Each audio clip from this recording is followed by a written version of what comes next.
Hello everyone, Coach Joe here. Do you find it hard to get enough sleep or to get good quality sleep? Well, that's what we're going to talk about today. Sleep, how to get more of it, and why we need it. So stay tuned.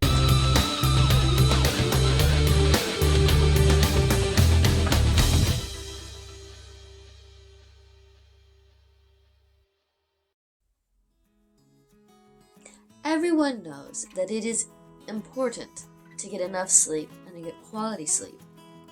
But a lot of times, this is easier said than done. It can be a lot of things that get in our way. For a lot of people, it can be trouble falling asleep and getting that quality sleep. For some, like myself, it can be getting to bed on time. It can seem like there's just so much work to do. So many things that need to get done, all that kind of stuff. But no matter what you have to do, no matter how impending your deadlines are, no matter how tight your schedule is, your body still needs sleep. However, just knowing this doesn't always seem like quite enough to actually get us to bed on time or to get that quality sleep. So let's talk first a little bit about why our bodies need sleep. Maybe diving into this and kind of realizing what happens when we don't get enough sleep might just be the motivation that we need to get that sleep.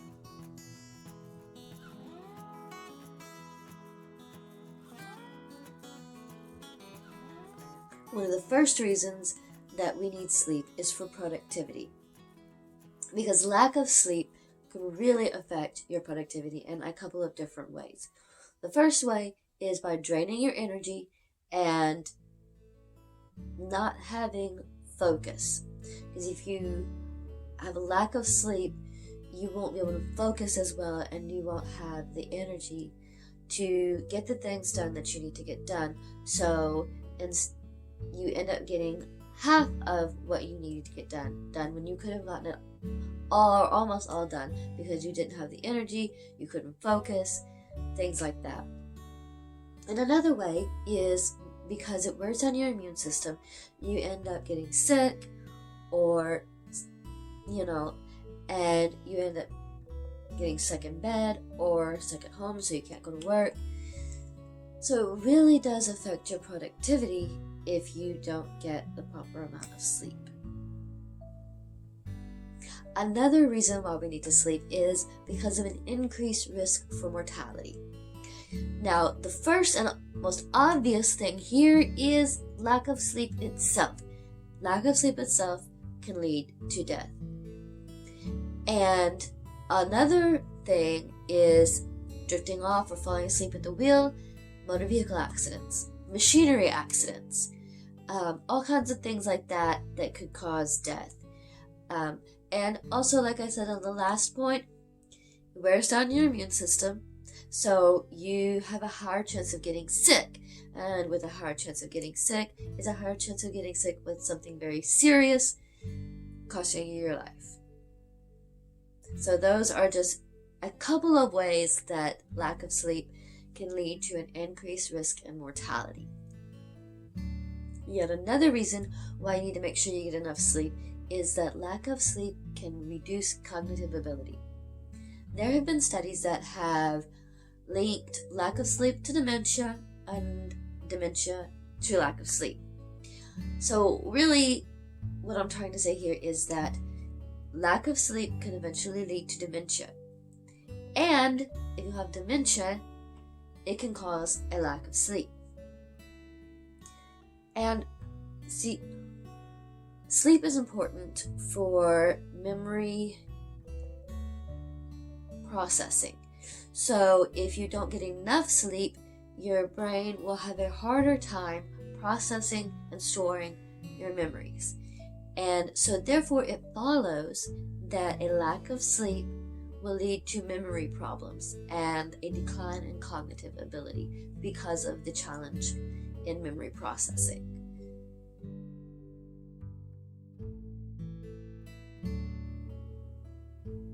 now let's talk about the effects that lack of sleep has on our bodies. One of the first things is impaired emotional judgment.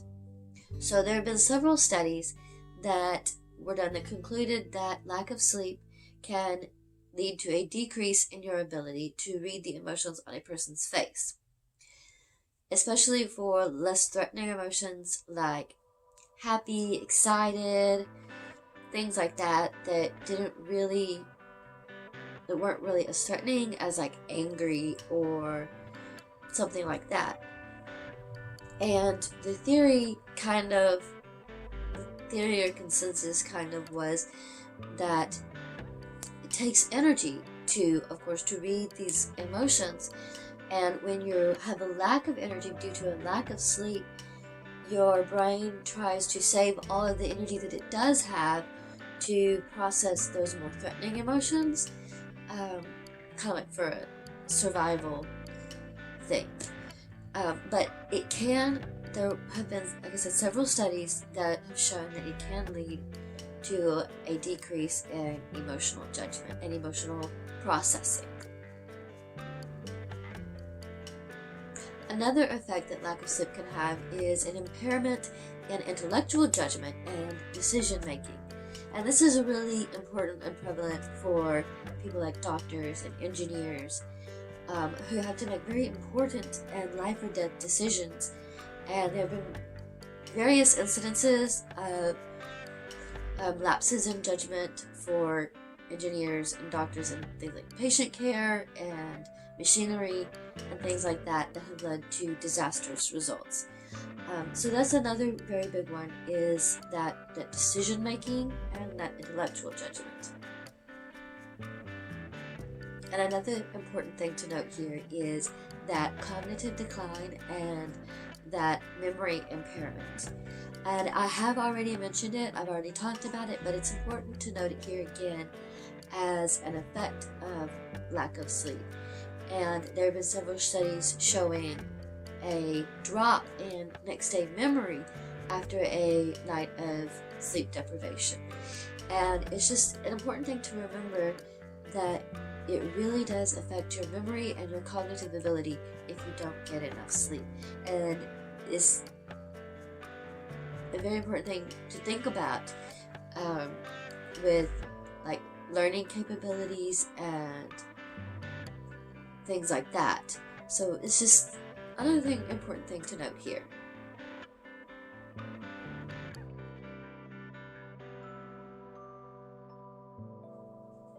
Okay, now let's talk about how to get enough sleep and how to get quality sleep. I will give you just a few tricks to get quality sleep, and then I'll give you a few tricks to get yourself to bed on time.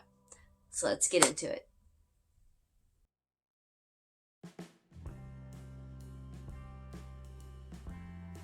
Okay, first let's talk about getting quality sleep.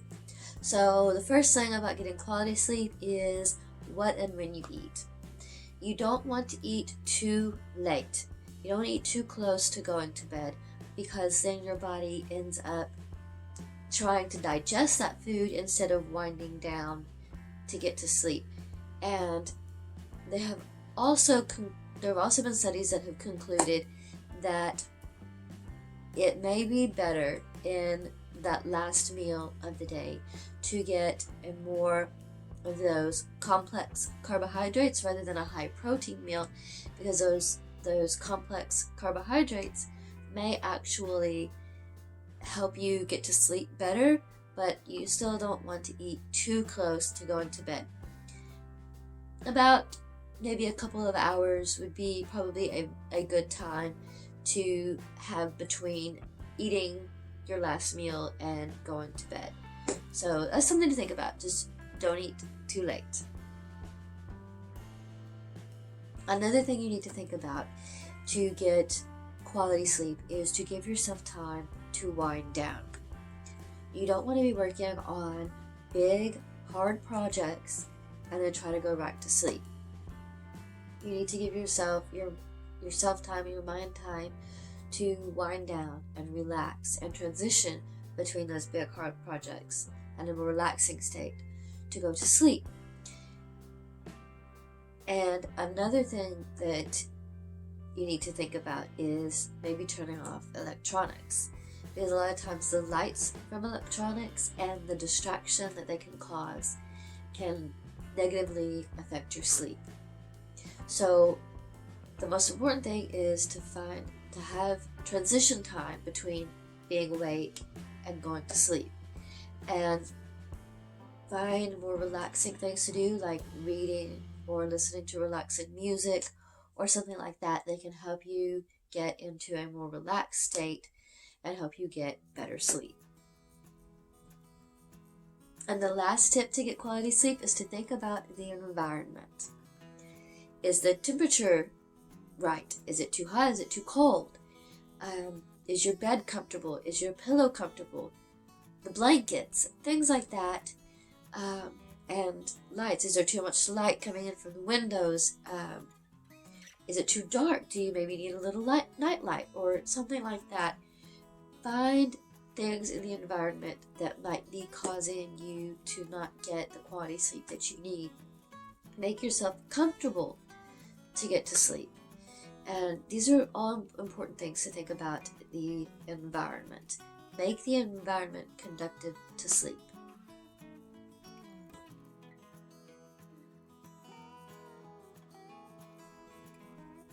So now let's talk about getting to bed on time. Because sometimes it can feel like there's just so much to do. So many chores that need to get done, so much work that needs to get done. But my first tip here is to ask yourself, is it really that important? Because you need to remember that sleep is important too. So maybe the dishes can sit on the counter until tomorrow morning. The things that you have to do, maybe it can wait till tomorrow. And just ask yourself, is it really that important? Or can it wait until tomorrow? And my second tip here is just 2 minutes. So what I mean by this is maybe you can set a timer for 2 minutes, or maybe 3 or 4 or 5, and maybe just wash a couple of dishes instead of trying to wash all of the dishes. And no, you're not getting it all done, but you will have gotten a little bit done and you will have accomplished something. So taking a task that might take a long time and just working on part of it might be something that can help you get into bed on time, because you're not taking forever to do it, to get it done and completed, but you working on maybe just a little bit of it, and so you have accomplished something without taking forever to do it. My next tip is to make a deal with yourself. So the deal is that you will go to bed and you will try to get to sleep. But if you're not asleep within 30 minutes, then you can get up and maybe wash 1 or 2 dishes, or 2 or 3 dishes, or whatever. And that might be enough to help you get into bed without arguing with yourself about, but this needs to get done, that needs to get done, this needs to get done. And also the thing here is that usually most people, it takes about 20 minutes, 15 to 20 minutes to fall asleep. So if you're still awake after 30 minutes, then you probably need to do something anyway, and getting up and doing something that, just a little bit of something that's still calm and, not bothering yourself up too much, but just calm, and doing just a little bit might help you get back into bed and actually get to sleep. But it's important to remember here to not get up and try to tackle a big, huge, hard project or anything like that, because you don't want to rile yourself back up and wake yourself completely back up, and because then you're not going to be able to really get back to sleep. So just a little bit of something that might help calm you back down and get you to sleep, and then you can get back to bed and go to sleep. And the last tip is to avoid distractions later in the day. Because when it's late in the day and you're tired, this is when you're most likely to get distracted. So whatever it is that's distracting you, TV, social media, whatever, try to avoid that kind of stuff later in the day and be higher on your guards, really have your guard high up when you're tired against those distractions, because that's when you're most vulnerable to those distractions. And maybe have a policy of no TV or no social media or whatever it is after a certain time, and that might help to reduce those distractions. And another thing is to avoid those big hard projects, that I've been talking about, to avoid those later in the day and not start a big hard project later in the day, because a lot of times we don't really think of those as distractions, but they can be, because you start it, you get to working on it, and then all of a sudden it's past the time you wanted to go to bed, and you don't even really realize it because you've been distracted by this big hard project. So that also goes in with avoiding distractions later in the day. And it's really important to remember to be on your guard against distractions when you're tired. So I hope that this gave you some motivation and some tips and ideas that will help you get the sleep that you need. And I will put in the description the resources that I used for my research. So if you want to check out some of those studies or anything like that, I will put them in the description. And also, if you have some tips or ideas that have helped you get more sleep or get better quality sleep, or if there's any other ideas that you've heard or used or anything like that, please do leave a comment and let us know. And let's start a discussion about some ideas that might help people to get better quality sleep, to get more sleep, anything like that. So please leave those comments. And thank you so much for watching. I hope you enjoyed this video. If you did, please do give it a thumbs up and subscribe for more videos. Catch you next time.